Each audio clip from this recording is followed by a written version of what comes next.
Nancy DeMoss Wolgemuth quiere recordarnos de manera urgente que estemos en guardia contra la tentación sexual.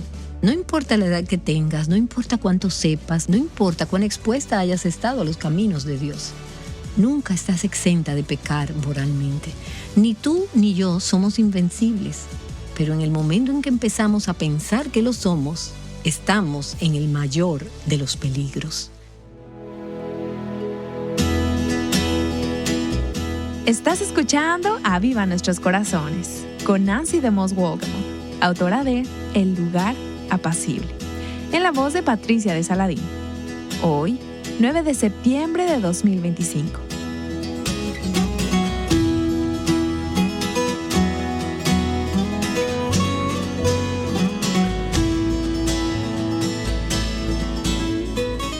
El día de ayer, Nancy comenzó una serie sobre Proverbios capítulo 31. Si te perdiste el episodio anterior con el cual dimos inicio a esta serie, puedes ir a avivanuestroscorazones.com o a la aplicación de Aviva Nuestros Corazones para escuchar el audio o leer la transcripción. Aquí está Nancy para dar inicio al episodio de hoy. ¿Cuáles son las cosas más importantes que quieres que tus hijos recuerden cuando crezcan y se vayan de tu casa? ¿Qué quieres que ellos recuerden? ¿Qué te gustaría que fuera parte de su estilo de vida como hombres y mujeres adultos? Esta semana continuaremos viendo Proverbios capítulo 31 y todavía estamos en el primer párrafo donde leemos acerca de la instrucción que una madre le dio a su hijo. Su hijo iba a ser rey, el rey Lemuel, y cuando él llegara a ser adulto, le continuaría enseñando a otros las cosas que su madre le enseñó cuando aún era un joven príncipe. Y anteriormente mencioné que quizás este rey fue el rey Salomón y que de ser así, entonces su mamá habría sido Betsabé. Y vimos que ella había aprendido algunas cosas de la manera más difícil como resultado de su relación ilícita con el rey David, el padre de Salomón.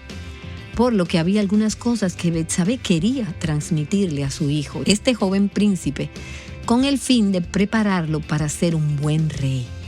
Entonces, al llegar hoy al versículo 3, vemos que esta mujer le dará a su hijo algunas advertencias y algunos consejos en los versículos del 3 al 9.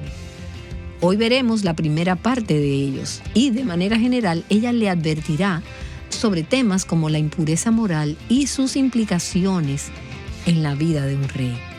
Ella le advertirá sobre el desenfreno, la necesidad del dominio propio y de la sobriedad.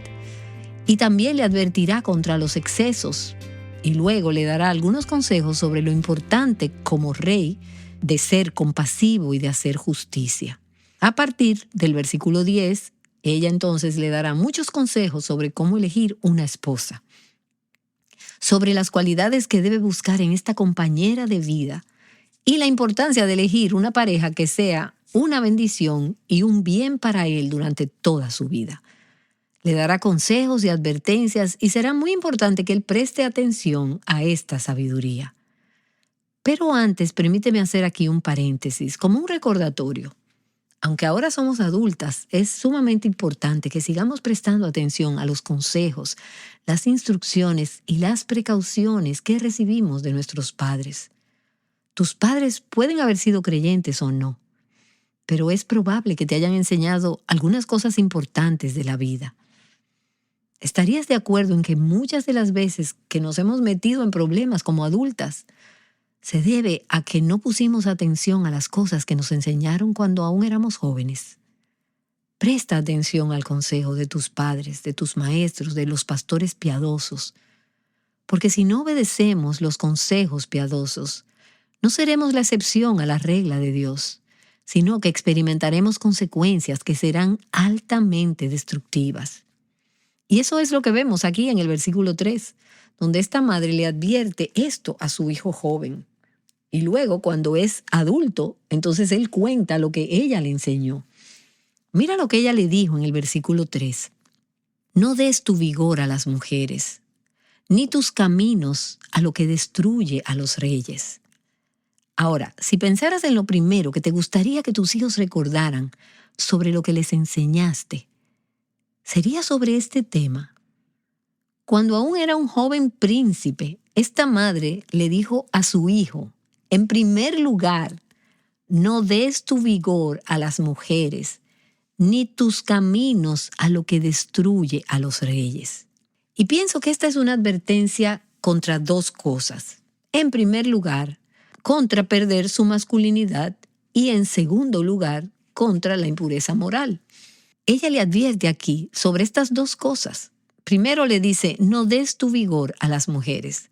Ahora, curiosamente, la palabra vigor aquí es la misma palabra en el idioma original que se traduce como hacendosa. Otra traducción dice virtuosa o excelente. Cuando llegamos al versículo 10 que dice, ¿quién puede encontrar una mujer o una esposa hacendosa o una esposa excelente, una mujer virtuosa? Esa es la misma palabra que podría traducirse en este versículo como vigor. Y veremos eso cuando lleguemos al versículo 10. Mientras tanto, ella le dice aquí, no le des a las mujeres tu vigor, tu fuerza varonil, que es distintivamente tu virtud como hombre. No la pierdas, no renuncies a ella. Escucha, Dios hizo a los hombres y a las mujeres diferentes. Dios les dio a los hombres un tipo distintivo de fuerza y virtud. Y Él les dio a las mujeres, como veremos cuando lleguemos a la última parte de este capítulo, un tipo distintivo de fuerza y virtud femenina. Entonces creo que este versículo en esencia dice, hombres, no renuncien a su fuerza o virtud distintivamente masculina. Cuando lleguemos al versículo 10 y al resto del capítulo, el mensaje será, mujeres, no renuncien a su fuerza o virtud distintivamente femenina. Nuestra cultura de hoy tiene un sentido muy distorsionado de las diferencias entre hombres y mujeres.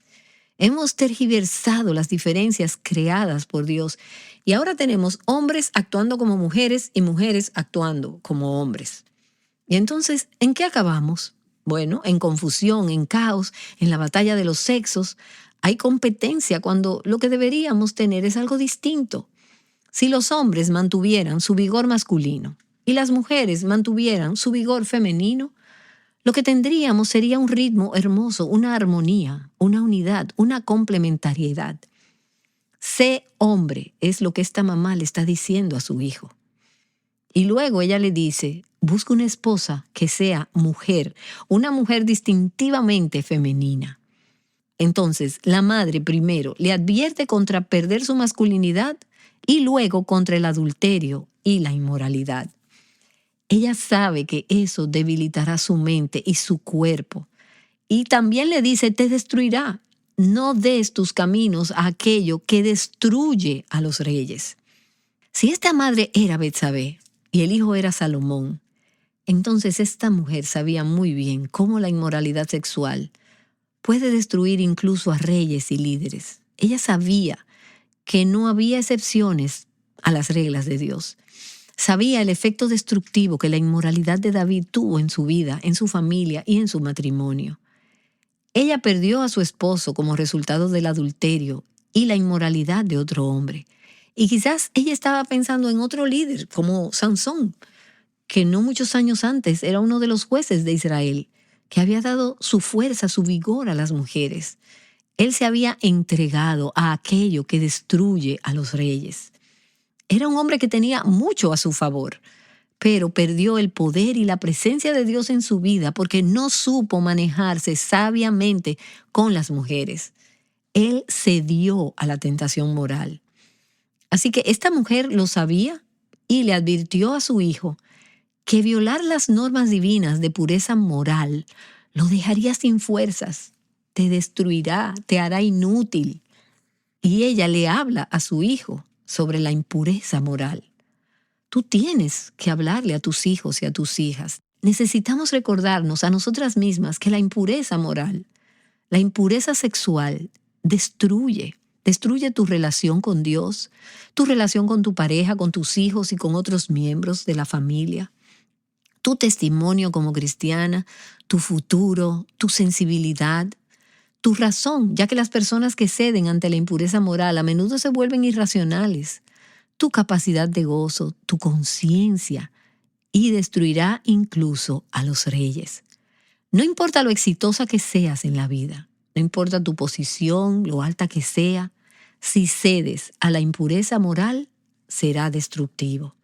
Esta mujer está diciendo aquí que nadie es invencible. Ella le dice a su hijo, no porque eres el rey y tienes todo este poder y toda esta autoridad, eres invencible. No lo eres.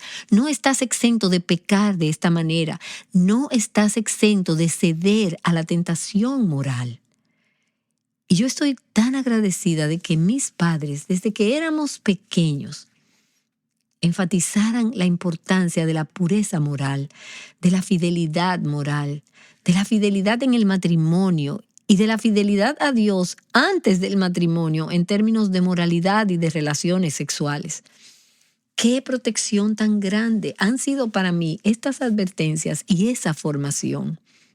Y una de las cosas que realmente recuerdo haber aprendido de mis padres es que no importa la edad que tengas, no importa cuánto sepas, no importa cuán expuesta hayas estado a los caminos de Dios, nunca estás exenta de pecar moralmente. Ni tú ni yo somos invencibles. Y en el momento en que empezamos a pensar que lo somos, estamos en el mayor de los peligros. Esta mujer le advierte a su hijo. Y luego su hijo pone estas palabras en las Sagradas Escrituras para advertirnos a nosotras. Es una advertencia tanto para los hombres como para las mujeres. Ahora, si este era Salomón, entonces aparentemente siguió el consejo de su madre temprano en su vida, pero más tarde se desvió de él. Le entregó su masculinidad distintiva a las mujeres. Renunció a su vigor, a su fuerza distintiva como hombre de Dios y se entregó moralmente a otras mujeres. En Primero de Reyes, en el capítulo 11, nos dice que sus esposas apartaron su corazón de Dios. Él comenzó con un corazón para Dios. Y necesitas recordarle esto a tus hijos y necesitamos que nos lo recuerden. Puedes comenzar con un corazón para Dios, pero puedes terminar naufragando si no confías en el Señor para preservarte y mantenerte firme en el aspecto moral. La consecuencia será que la inmoralidad apartará tu corazón de Dios. ¿Les has advertido a tus hijos y a tus hijas sobre la importancia de la pureza moral y el carácter destructivo de la actividad sexual fuera del matrimonio? ¿Has sido clara con ellos? ¿Has sido específica? No esperes a que el programa de educación sexual de la escuela de tus hijos les enseñe lo que está bien y lo que está mal. Dios te dio esa responsabilidad a ti. Y si no los estás instruyendo, el mundo les enseñará una forma de pensar completamente diferente. ¿Estás dejando que Dios guarde tu propio corazón? ¿O es posible que incluso ahora tú estés jugando con fuego? ¿Estás involucrada emocionalmente con alguien a través de las redes sociales o en la computadora, en el trabajo, incluso en la iglesia, en una relación que tiene los ingredientes de ser inmoral? Si es así, déjame decirte, aléjate ya, sal de ahí. No te detengas a pensar en ello, simplemente sal de ahí. Sé implacable al tratar con toda impureza sexual.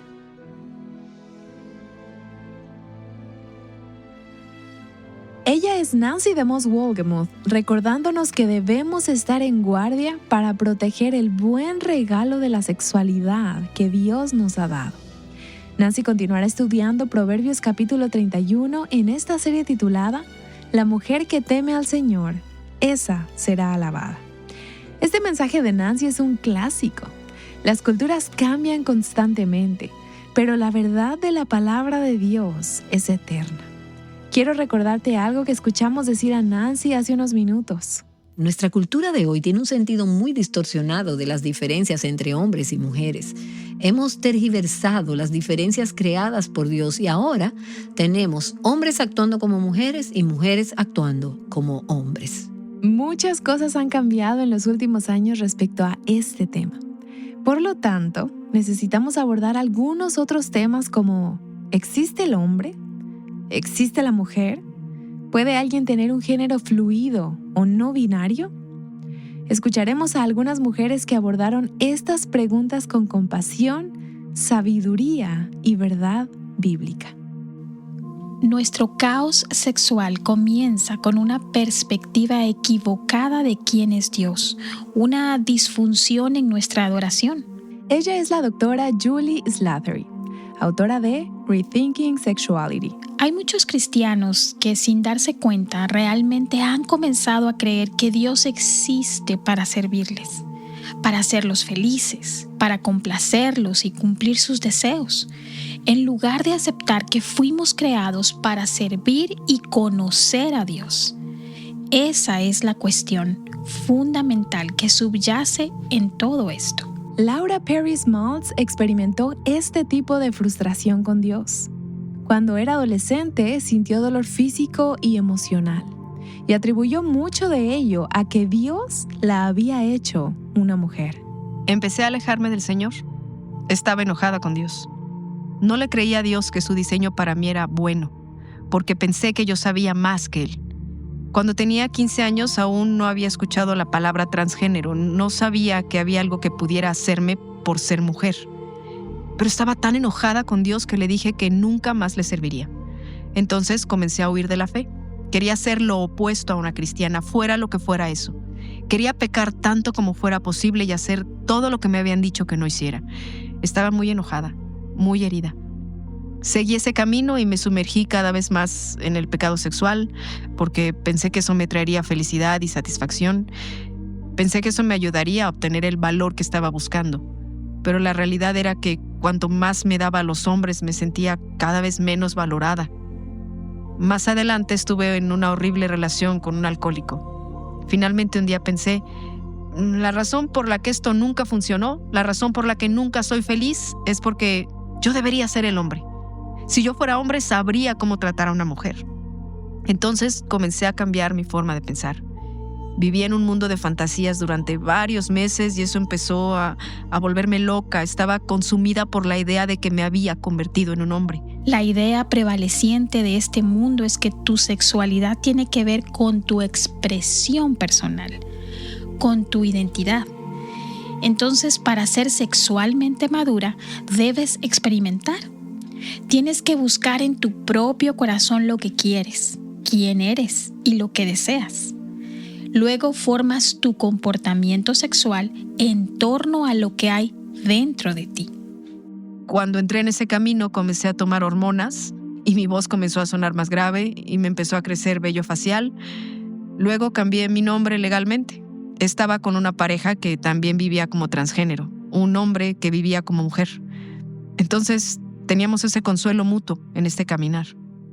El mundo dirá, las únicas reglas en torno a la sexualidad son no entrometerse en la expresión sexual de otra persona porque es cruel no dejar que sea libre en su propia expresión y luego no lastimes a las personas. Este camino fue mucho más difícil de lo que nadie nos había dicho. Solíamos decir que esto no se lo desearíamos ni a nuestro peor enemigo, porque incluso en los primeros años, por muy emocionante que fue, también era mentalmente muy, muy difícil porque estaba tratando de que fuera una realidad. Pensé que podía reinventar mi vida. Entonces, cuando comencé mi proceso, ya había cambiado mi nombre legalmente y en el año 2009 fui a San Francisco y me sometí a una doble mastectomía ambulatoria. Desperté de la cirugía y me olvidé de Dios. Estaba muy feliz con los resultados, estaba muy alegre con mi decisión, pero Dios no me olvidó y comenzó a perseguirme. Después de mi cirugía me di cuenta de que eso realmente no me había convertido en un hombre. Empecé a deprimirme mucho, aunque me gustaban los resultados físicos. Un par de años después pensé, estoy deprimida porque todavía tengo todos los órganos femeninos. Cuando me los extirpen, todo será real. Entonces me extirparon todos los órganos femeninos y aún así no se sentía como algo real. Cuando comencé a investigar sobre la cirugía final, quedé devastada. Nadie nunca me había dicho lo terrible que es esa cirugía. Si hay alguien escuchando que esté considerando hacer esto, por favor no lo hagas. Estas cirugías son horribles. Hay muchas complicaciones y han sucedido cosas terribles. Además de eso, nunca es algo real. Me di cuenta de lo falso que era todo eso. Dios había estado persiguiéndome durante ese tiempo. De hecho, terminó usando a mi mamá. Estaba trabajando en un sitio web para ella, para su estudio bíblico. Dios recién comenzaba a revelarse a mí a través de su palabra, y en la medida que comencé a interesarme más y más en la palabra, finalmente un día le dije a mi mamá: ¿qué me está pasando? Hace 6 meses estaba a 180 grados de donde estoy ahora. Le dije: todo lo que quiero es escuchar la palabra de Dios. Nunca había querido eso en toda mi vida. En Romanos capítulo 1 se nos recuerda que cuando observamos la naturaleza, sabemos en el fondo que debe haber un creador. Mary Kassian aplica esta verdad al género y a la sexualidad. La naturaleza nos enseña incluso a mirar a los pájaros, a las abejas y a los animales para ver que hay una forma en que se comportan en términos de lo que hacen y que se ajusta al hecho de que fueron creados como machos o hembras. Eso empezó a liberarme. Entonces me di cuenta de que hiciera lo que hiciera, dijera lo que dijera, afirmara lo que afirmara y fuera como fuera, nunca iba a ser alguien diferente a como Dios me creó. Julie Slattery dice que todos necesitamos que la iglesia nos acompañe en nuestro quebrantamiento sexual. El discipulado te enseña a pensar en todas las cuestiones sexuales. Te da un marco de referencia. El discipulado es muy relacional. Regresé a la iglesia a la que dije que nunca volvería y que nunca volvería a poner un pie ahí. Al entrar me abrazaron. No puedo explicar cómo me sentí. Le había dicho a Dios que iba a tener que ayudarme a amar mi nombre otra vez, y esa mañana 300 personas me llamaron Laura. Te preguntas, ¿cómo sigo a Jesús con relación a mi sexualidad? ¿Cómo se ve esto?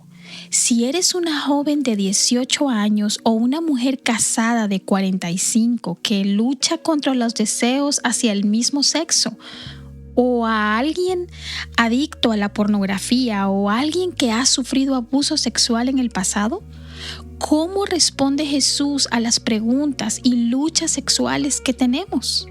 El Evangelio es verdad. Jesús es quien afirmó ser. Él es Señor de todo y no solo de algunas partes de nuestras vidas. Mientras profundizo en las Escrituras, creo que la sexualidad es importante porque es una metáfora profunda que nos enseña de manera tangible sobre el amor de pacto de Dios. El amor de pacto es muy diferente de lo que normalmente consideramos amor. No se basa principalmente en un sentimiento, aunque sí implica pasión. Es un amor basado en una promesa y lo vemos en las Escrituras en Hebreos capítulo 13, versículo 5. Nunca te dejaré ni te desampararé. Por eso nuestros votos matrimoniales reflejan lo mismo cuando decimos hasta que la muerte nos separe. Hay una permanencia, hay una elección de parte de Dios hacia nosotras. Él dice, me acerco a ti, escojo amarte, pase lo que pase, basado en la promesa de mi palabra. Y entonces, eso es lo más profundo que Dios puede comunicarnos. Él es un Dios que nos persigue con un amor de pacto. No se basa en nuestra belleza, no se basa en lo que hemos hecho, sino en que Él es amor. Entonces, el hombre y la mujer y todo el resto de la creación nos dicen algo sobre Dios, revelan algo sobre el carácter de Dios, la justicia de Dios, la grandeza de Dios, el poder de Dios y la asombrosa capacidad del Señor para moldear y crear el mundo como a Él mejor le parezca. Al igual que en la iglesia, cuando hacemos ciertas cosas físicas para recordar verdades espirituales. La intimidad sexual entre el esposo y la esposa es Dios diciendo, quiero que en el acto físico, donde eres muy vulnerable, que sea muy íntimo, que sea muy apasionado, para recordarte a ti misma la promesa de pacto que has hecho para toda tu vida, la cual apunta al amor de pacto que Dios tiene con nosotros. Y la razón por la que la historia de la humanidad comenzó con un hombre y una mujer en un matrimonio es porque la historia de la humanidad terminará con un hombre, una mujer y un matrimonio. ¿Quién es el hombre? Cristo. ¿Quién es la mujer? La iglesia. ¿Cuál es el matrimonio? Es lo que veremos en la eternidad, en el cielo, en la unión de Cristo y su novia. Estoy muy agradecida con nuestro Salvador porque hoy estoy aquí y no como había pensado que sería, miserable el resto de mi vida. Ahora no solo he abrazado mi feminidad, sino que me encanta ser mujer por primera vez en mi vida. Acabamos de escuchar a Mary Cassian, Julie Slattery y Laura Perry Smalls. Puedes escuchar muchas otras reflexiones bíblicas sobre todas ellas cuando visites nuestro sitio web avivanuestroscorazones.com. Queremos animarte a que puedas obtener un recurso específico para ayudarte a aprender a deleitarte en el diseño de Dios para las mujeres. Es un folleto que Nancy escribió titulado Retrato Bíblico de la Mujer, descubriendo y viviendo el plan de Dios para nuestras vidas. Puedes aprender más sobre este recurso y adquirirlo visitando avivanuestroscorazones.com. Y por cierto, este mes de septiembre este recurso está disponible para ti por una donación al ministerio.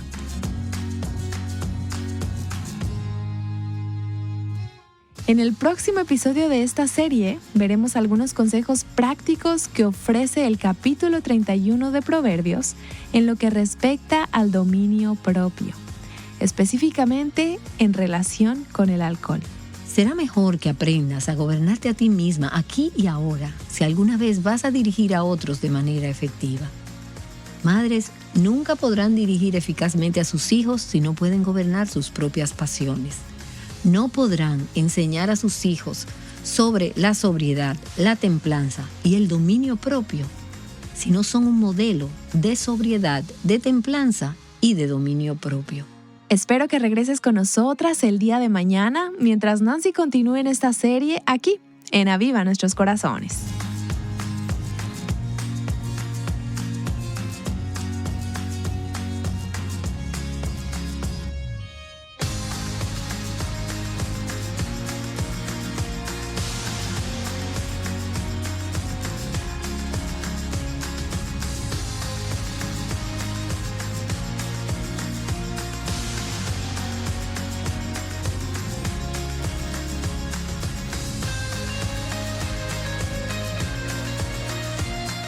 Invitándote a pasar de manera intencional las verdades de la palabra de Dios a la próxima generación. Aviva Nuestros Corazones es un ministerio de alcance de Revival Hearts.